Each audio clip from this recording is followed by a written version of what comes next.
I will never forget the week of August 12th, 2013. And the reason is that week was the week that we ran our very first summer science camp, a rocket camp. 5 days of rocket building and flying. And we held it at a park that had this small, one-room recreational center. My daughter Rosemary and I had transformed that empty room into this tricked-out workspace for the kids so that they could build their rockets. One by one, they started to arrive. And it did not take long for us to figure out that most of them really had not very much model-making experience. Oh no. But that was okay because we had planned for that. What we hadn't planned for, though, however, was the chaos that would ensue. So just imagine blobs of glue, balsa wood, fabric, and cardboard seeming like they're all over the place. And yet, at the end of the 4th day, every Rocketeer had a working model rocket. The next morning, friends and family gathered at the park for the rocket launch. Rockets soared high into the air, parachutes deployed as expected, and everyone had a gentle landing. The success of that first week has played out over and over and over again. To this day, I am astounded, not surprised, but astounded at what young people are capable of. I'll give you a few examples.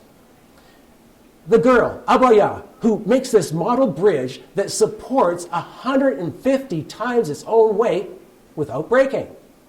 Another girl who comes up with a wheeled rover that can go forwards, back, up, and over. And then there's the rocket team, 3 girls and a boy, and they take a modified model rocket and they launch a rubber chicken. So I had to ask myself, how is it that these kids do what they do in just 1 week? And this is what I came up with. 3 things: immersion, challenge, passion. When these 3 things come together, it is like a triad for achievement, a powerful combination. Let's break it down, shall we? The first element, immersion. This is a story of kids at camp, water rockets, and most especially a boy named Elias. It was a warm summer day. The kids had finished attaching fins to these 2-liter soda bottles, turning them into rockets. And we were headed outside to fly them. I told the kids, you can launch anything you want, with 2 exceptions. Can you think of what those are? One of them, no explosives and no living creatures. Not even an annoying brother or sister. Some of the kids launched these little bags of candy and they taped them to the tops of their rockets.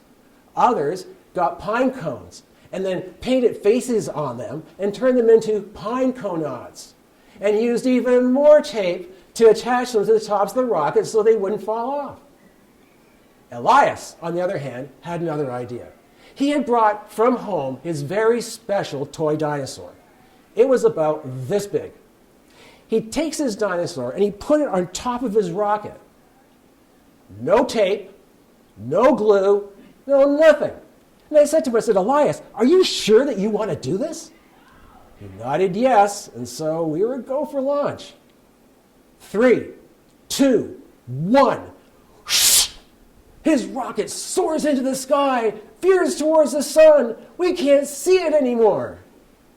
It lands in the field. Elias races out to his rocket, comes to a screeching stop, and starts squealing with excitement.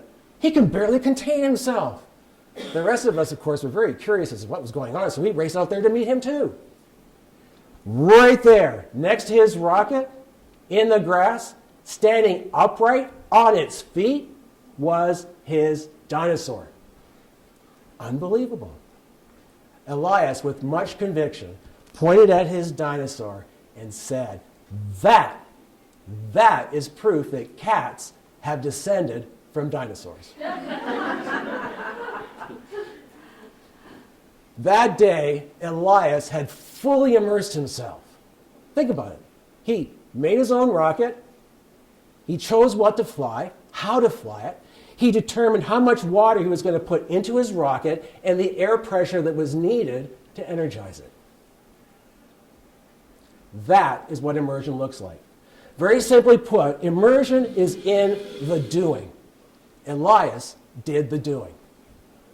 This brings us to our second element in this triad of achievement, and that is the challenge. This comes to us via a story from bridge building camp just last summer. At the end of the week, all the campers get to go to the front of the classroom and they present their bridges. Henry was next. Now, Henry had a rather challenging bridge. He presented it and then he opened things up for questions.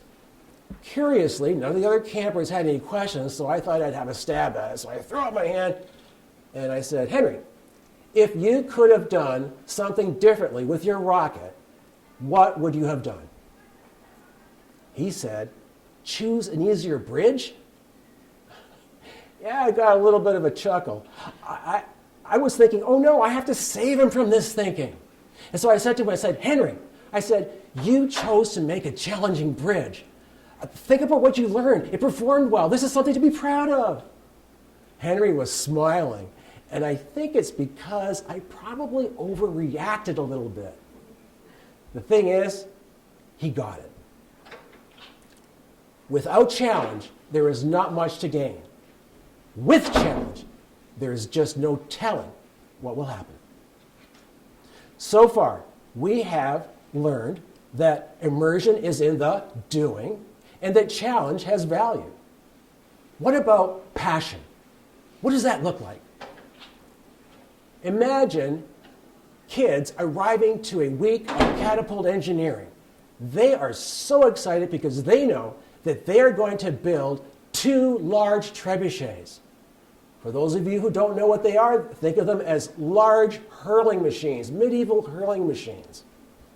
The kids are not so concerned about the tools, the drawing, the teamwork, or remembering to grab water and snacks before they bolt out the door to go outside.